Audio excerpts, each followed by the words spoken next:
Toute personne souhaitant obtenir un visa de travail ou un visa étudiant doit absolument oublier le Canada.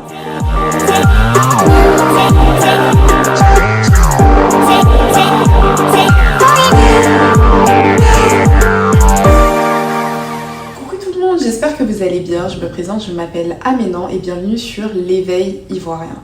L'Éveil Ivoirien est un média qui vise à traiter des sujets liés aux afrodescendants, mais comme j'ai quitté la France pour le Canada, j'ai décidé de parler un peu plus d'immigration. Aujourd'hui, nous allons parler du Luxembourg, car depuis 2 semaines environ, sur mes pages YouTube, je me rends compte que tout le monde parle de ce pays, notamment en comparaison avec le Canada.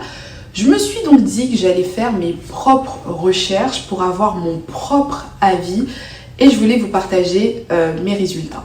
Comment vous dire que pendant mes recherches, je me suis littéralement demandé pourquoi est-ce que je m'étais pas un peu plus intéressée à ce pays avant de prendre la décision d'immigrer au Canada. Bien évidemment, comme tous les pays du monde, il y a des avantages et des inconvénients. Toutes les recherches que j'ai effectuées concernant le Luxembourg dépendent uniquement de ce que j'ai pu trouver sur internet, car malheureusement, je n'ai jamais posé les pieds dans ce pays. Commençons par la première comparaison. Est-ce que c'est mieux d'immigrer au Luxembourg ou au Canada ? Faut savoir que pour tout ce qui est visa, visiteur, travail ou étudiant, le plus simple et le plus rapide, c'est le Luxembourg. Vous allez payer des frais qui sont beaucoup moins élevés. Je vous donne un exemple.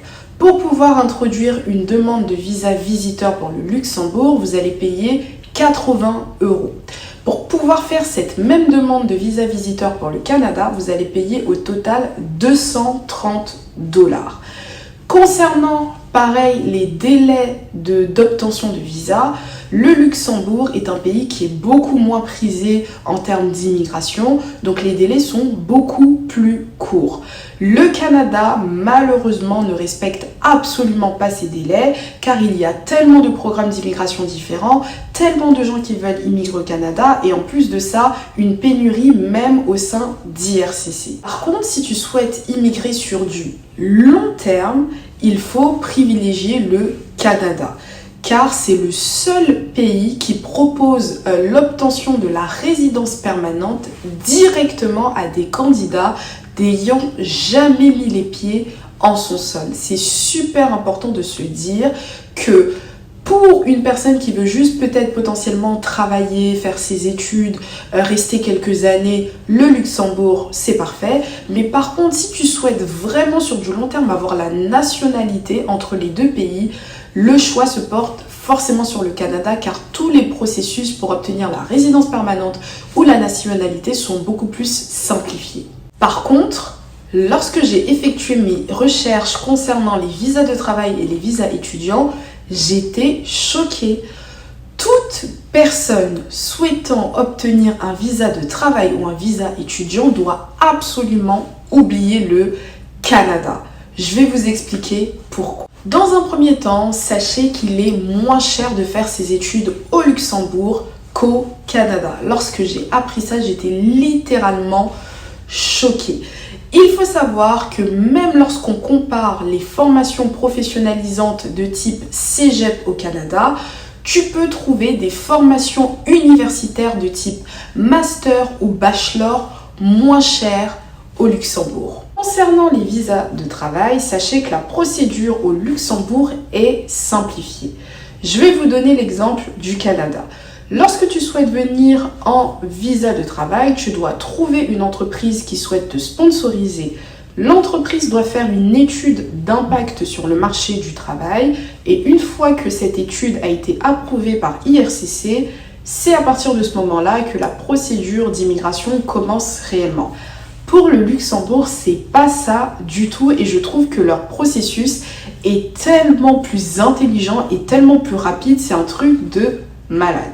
Pour le Luxembourg, la seule chose que l'employeur doit faire, c'est inscrire ton intitulé de poste auprès de l'agence de développement de l'emploi. Cette agence a 3 semaines pour trouver un candidat luxembourgeois à ton employeur.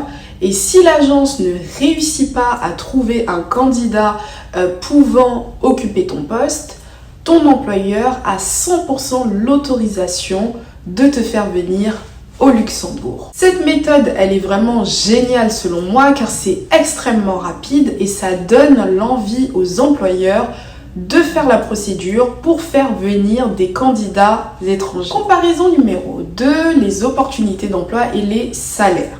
D'après mes recherches, il est tout aussi simple de trouver du travail au Canada qu'au Luxembourg. L'avantage néanmoins du Luxembourg, c'est que les emplois qualifiés sont beaucoup plus accessibles. C'est pas moi qui le dis, c'est Internet.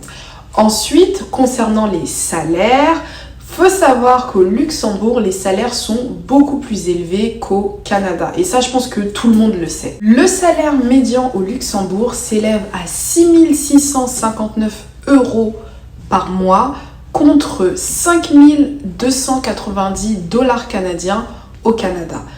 Pour faire aussi une comparaison des métiers, si tu es conseiller ou conseillère bancaire au Luxembourg, tu vas gagner entre 3 835 € et 8 041 € bruts par mois. Et au Canada, pour le même emploi, tu vas gagner entre 2 700 $ canadiens bruts et 4 650 $ canadiens aussi bruts par mois. Pas besoin de parler pendant des heures, mais effectivement, au Luxembourg, tu vas beaucoup mieux gagner ta vie, c'est une réalité, peu importe les métiers, etc. Troisième et dernière comparaison, parlons du coût de la vie. Faut savoir que nous n'allons pas parler pendant des heures car le Luxembourg est beaucoup plus cher que le Canada. N'oubliez pas que c'est l'un des plus petits pays au monde et en plus de ça, c'est l'un des pays ayant la population la plus riche au monde. Concernant les coûts des loyers, pour du 2 chambres au centre-ville, il faut compter minimum, d'après mes recherches, du 2 500 € mensuel. Et encore, 2 500 €, c'est vraiment le minimum du minimum que j'ai pu trouver. Sinon, les loyers sont autour des 3 000 €. Pour la même équivalence au Canada, à Montréal, j'ai trouvé du 1 900 $ à maximum 2 000 à 2 100 $. Voilà, ça dépend vraiment de mes recherches. Bien évidemment qu'une personne qui vit sur place pourra forcément trouver les meilleurs plans de logement ou les meilleurs quartiers où vivre, etc. Mais moi, je me suis basée sur le centre-ville de Montréal et le centre-ville au Luxembourg. Voilà. Pour conclure, ce que je peux dire, c'est que le Canada et le Luxembourg se situent à peu près sur la même échelle en termes d'opportunités d'emploi, éducationnelles, etc. Par contre, si vous souhaitez immigrer sur du long terme, privilégiez le Canada. Vous allez avoir plus facilement la résidence permanente puis la nationalité. Mais si vous souhaitez avoir un peu plus d'argent et vous engager sur des démarches d'immigration beaucoup plus simples et beaucoup plus rapides sur du court terme, le mieux c'est de privilégier le Luxembourg. Ce sera tout pour cette vidéo, j'espère que vous l'avez appréciée. Je vous invite à vous abonner, commenter, liker, partager. Et moi je vous dis à la prochaine pour une prochaine vidéo. Bye bye!